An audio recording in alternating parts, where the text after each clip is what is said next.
Eternity. Timeless Lingerie by Fiona Dobson. Read by Jules Sanderson. "We don't generally allow photos in the store," said the lady behind the counter, seeing her customer focusing her phone on the expensive corset that she was inspecting. "Oh," replied Brandy. "I'm sorry, I just wanted to be sure this is going to go well with my outfit," she replied. "Well, just this once, then," said the lady, reluctantly. "I'll take these now," said Brandy, placing a small selection of lace panties on the counter. "But I'll come back for the corset and suspenders when I've made up my mind about the colours, if that's okay." She reached into her bag, withdrew her purse, and offered a credit card. "We only take cash in this store," said the lady. Brandy drew several notes out and placed them on the counter. There was a musical sound as the cash till opened, and she was given a few coins in change. She smiled at the owner and took the discreetly branded bag with purchases and slipped out into the Lyon street. The cobbles were uneven beneath her feet as she walked back toward her hotel. The heels tipped and tottered this way and that, but she managed to walk with the deportment she had practiced so many times. Her mother had put her onto this place. It had been slightly awkward conversation, Brandy having not talked about anything of an erotic nature with her mother since she had transitioned some years ago. Some subjects were just not the sort of thing one needed to discuss with an aging parent. It had slipped out, really. This was long after the difficult conversations, the conversations that had once threatened to break their relationship. But both had moved past. Eventually, her mother had been very accepting of her transition, to her surprise. She had even said at one point, "I always knew, you know." Having secured a new job recently, she had decided to start the position at the Forensic Research Administration building after taking a holiday in Europe, something she longed to do for years, but time had never really allowed.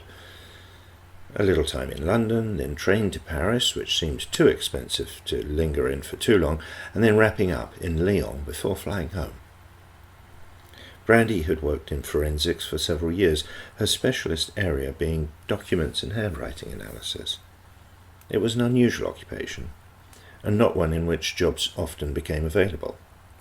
She had been fortunate to secure a position within a non-governmental agency conducting research on documents from around the globe. This allowed her to work from her own location, with occasional visits to laboratories. She was often required to travel within the US, but rarely had the opportunity to travel internationally. She was excited about the trip to France. When Brandy mentioned she was going to Lyon, her mother had said, "Oh, really? I bought the most wonderful lingerie there. I was young. It was just after the war. I remember the place because the woman was so nice. It was a shop in Rue Victor Hugo, in the old city. A lovely place. I may even still have the pieces in the attic somewhere." Conversations with her mother were often a little disjointed. The old lady had gone back to the sketching she was doing, and then blurted out, "And of course there was the painting." "What painting?" replied Brandy. "The painting I did. Uncle Michael has it." "No, wait, he's been dead for 12 years, hasn't he? That awful wife of his probably has it." "Mother, what on earth are you talking about?" "I painted a watercolour of the street one morning. You know they get this lovely light in the mornings there. And the shop owners all open up with this golden glow bathing that street. It's a lovely city." "I thought it was rather good," said the old lady. "His wife's been dead for 10 years. Her son, Mitch, has one of your watercolours in his bathroom. I noticed it was there last time I was over at his place. It was when I was—" "Oh, Brandy, really?" Brandy was worried about her mother. Sometimes she seemed so sharp, and other times, like this, she'd go off on some tangent she just couldn't follow.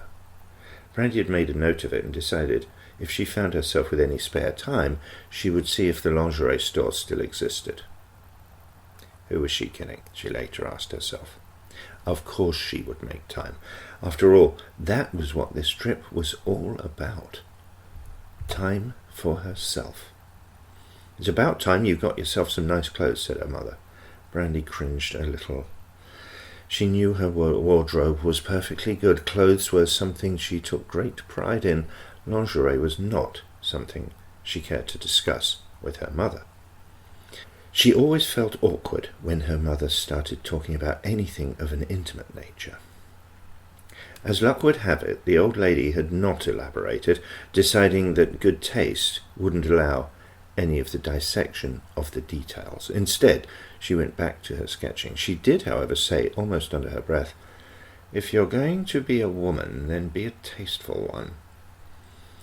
And that was the best advice. How very wise it was that she should look past the superficial issues of transition and cut right to the point. It was so typical of the old woman. The things said softly were so often the important things.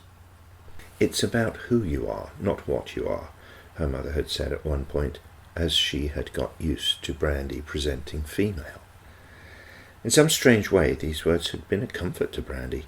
They evoked acceptance, and that was all that mattered. Back at her hotel, Brandy decided to email the picture of the corset to her mother with the instruction to compare the colour, a rich burgundy, with a particular dress in her wardrobe in the house that they shared in Seattle. In her message, she suggested her mother compare the colours and see how close of a match they were. After a light dinner, she had kicked off her heels and selected a pair of ballet shoes and taken a walk around the old city, giving her feet a much-needed respite from the cruel heels. How lovely they looked and how painful they felt. As she sat and drank a liqueur in a cafe, she looked up at the majestic basilica which dominates the skyline in the centre of the city. She marvelled that some poor buggers had moved those thousands of tons of stone up there using only horse and human muscle at the end of the 19th century. Perhaps it was the residual effect of male genes that made her think of the suffering, the engineering wonder, and logistical marvel the construction must have entailed. And yet it was a glorious sight. It radiated hope over the city and gave it some of its majesty. As she sipped her Cointreau, she wondered, not for the first time, that she could experience the style and feminine sophistication of the old city in some primarily womanly way. And yet that edge of remaining masculinity also gave her something. Brandy loved her transness. She'd not change a thing. The phone call came at 4 a.m. "I got your email, darling," said her mother. "Mum, it's 4 o'clock in the morning," groaned Brandy. "Don't be ridiculous, darling. It's nearly dinner time," said the old girl. "I'm in France, Mother. I'm still asleep." "Well, it's important," said her mother. "Are you dying?" said Brandy. "You wish," came the response. "Mother," she replied, beginning to wake up. "No, it's that picture. The corset." Waking more fully now, Brandy sat up in the luxurious bed and pulled the sheets up around her breasts. "Okay, what of it? Is the colour okay?" "Oh, Brandy, don't be silly. It's not that. The colour's fine. It's the woman. She's in the background of the picture you took," said her mother. "What about the woman?" asked Brandy, wondering if her mother was going off on one of her tangents. "It's the same woman," came the reply. A silence followed. "What do you mean?" said Brandy. "It's the woman I bought the lingerie from, dear," replied the old woman. "Honestly, try and concentrate. Really, you know you always let your mind wander. You should do that Sudoku thing. It would help you.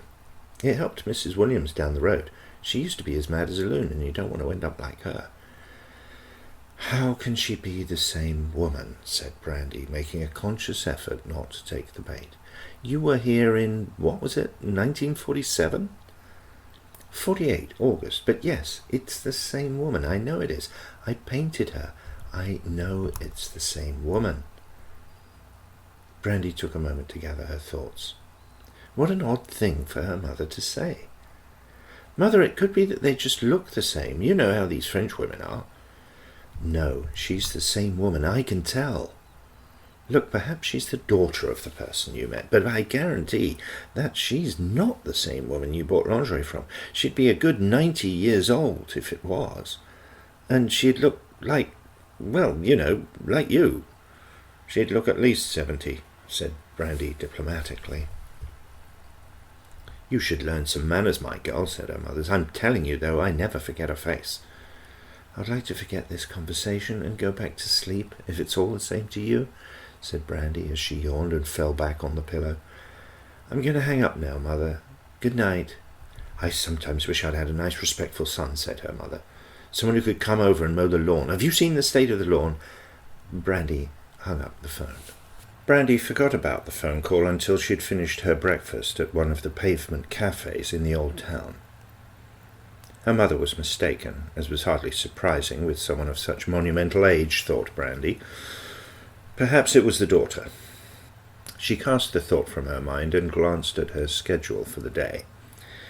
She decided that following a visit to the Museum of Fine Art, she would swing by the shop and pick up the corset. It was not going to be cheap, but then how often does one get the chance to buy such a beautiful piece of lingerie? And she knew full well her mother still had the lingerie she had bought, still lovingly kept in a box in the attic of the old Seattle house. An item of clothing that lasted so well, albeit for special occasions, was worth paying for. She was well aware of this because, as a young teenager, she, or as it was then, he, had found the box, lovingly removed one or two pieces, and then, to his shame, tried them on, as young teens exploring their sexuality are wont to do. Brandy's early forays into cross-dressing were not things she thought of fondly now. They were guilty exercises as she tried to understand who she was. Regardless, a beautiful item of clothing lovingly crafted was something to be treasured. It occurred to Brandy that at 91 her mother would likely have no use for the keepsakes now. At the very least, she hoped that was the case. Never mind, there was lots to cram into the day. She had high hopes of the Museum of Fine Art. Her visit to the Contemporary Art Museum yesterday had been something of a disappointment. The art itself had been of some interest, but the building situated on the confluence of the River Rhone and the Saône was such an eyesore. It had coloured the entire visit. Looking like a 1970s spaceship, and a badly designed one at that, which had crashed into the centre of the city, she had entered the building and promptly got lost on a maze of escalators, stairs and elevators, all of which seemed to lead to one place, the gift shop. By the time she'd left, her eyes were as sore as her feet, and the heels were doing her no favours. The disappointment of the Contemporary Art Museum was quickly displaced by the magnificence of the more conservative exhibitions in the Museum of Fine Art. Sweeping canvases displayed in the elegant 17th century building, once an abbey full of nuns, were spectacular. The sculptures were breathtaking, and Brandy wondered how she had not come to visit this rich cultural treasure trove years before. She left feeling bathed in the French cultural spring water she had so long desired. Knowing that she would have to spend the afternoon packing and getting things ready for tomorrow's return flight, she hurried through to Rue Victor Hugo to find the picturesque old shop. How she would miss this city. Sure enough, as she arrived, the lady was outside the shop frontage with a long wooden pole reaching up to pull down the shutters. How silly she had been not to check the opening times. As she glanced up and down the street, she could see several other stores closing. Of course, it was early closing day in this part of the city. "I'm so sorry," she said to the lady. "I've come to pick up that corset. I didn't realize what time you closed." "Not to worry," said the lady in perfect English. "Let's go inside." With that, she entered the shop, and the lady stepped behind the counter. She drew out a box, the corset already packed along with the matching suspender belt. As Brandy took the box and lifted the heavy cardboard lid, she experienced the strangest sense of déjà vu. "My dear, you've gone quite pale," said the lady behind the counter. Brandy caught her breath. "It's just—" she stumbled with her words. It's nothing," she continued. There was no doubt about it. This was exactly like the box in the attic back home, with its dark blue, rich colouring, and the embossed gold lettering saying Eternity, Timeless Lingerie. It was uncanny. She looked at the silk and lace corset within. It was rich and evoked a sense of luxurious sensuality.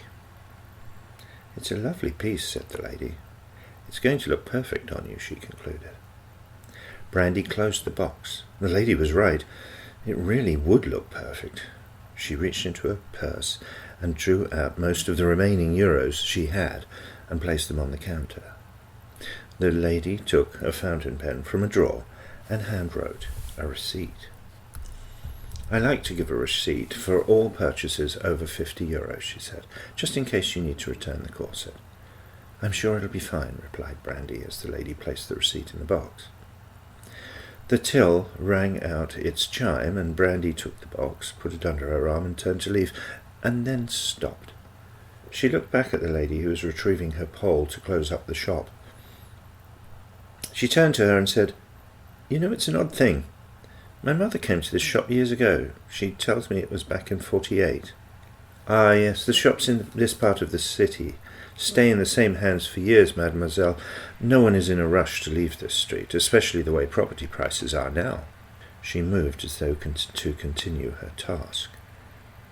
"I've no doubt," said Brandy. "She painted a picture of the street one morning." "How lovely," replied the woman, clearly wishing to get on with the job and enjoy her afternoon without this bothersome client. "We get quite a lot of that. It's what's the word you use? Picturesque." "The odd thing is that she says she met you," said Brandy. The shop lady laughed dismissively, and trying not to appear impolite, said, "Ah, yes, I get a lot of that. My mother used to own the shop. Doubtless she's made a mistake." But in that moment, Brandy could tell the lady was lying. It made no sense, but there was no doubt. She was outside now, pulling down the heavy shutters and fastening a lock. A moment later the lady had said goodbye and hurried back within the darkened shop, turned a card sign on the door to saying, "Désolé, nous sommes fermes." And that was all a little strange, thought Brandy. Brandy tried on the corset in the hotel room. At first it seemed a little loose, but with some manipulation she tightened the lacing until she found it moved firmly all that should be moved into the places they should be. What a pleasure it was to use this delightful garment, and the colour! As she admired herself in the mirror, she decided it was exactly what she had wished for. The empty box sat on the bed, along with her open suitcase, a yawning mouth silently reminding her that in just 12 hours she would be flying home. She felt a twinge of sadness at the thought she'd be leaving this lovely city, but equally she was ready to sleep in her own bed once more.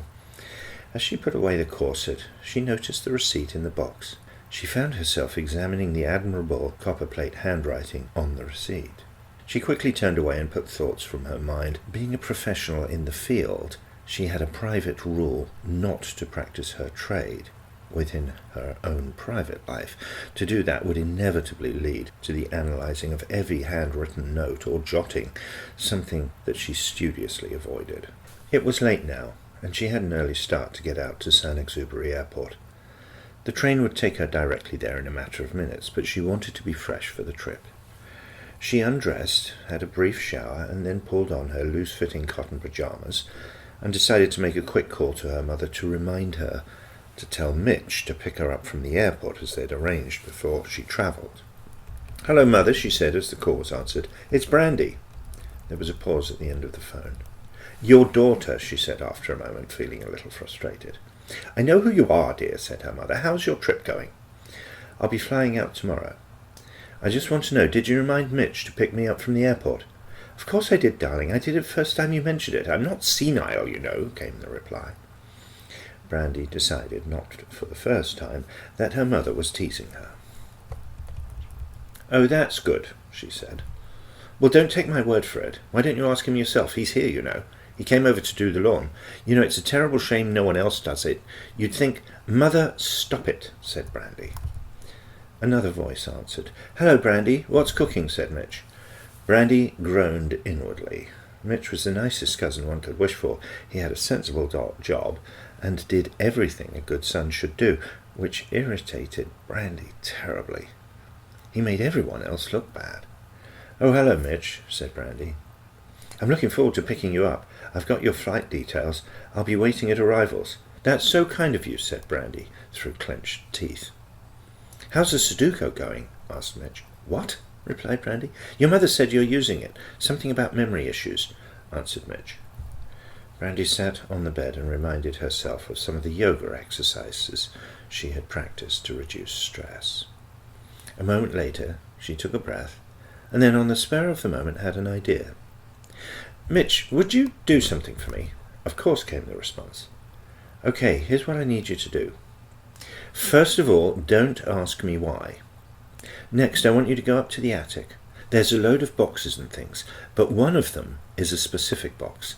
It's dark blue, and it's got the words Eternity, Timeless Lingerie embossed on the top. I need you to open that box and see if there's a receipt in it.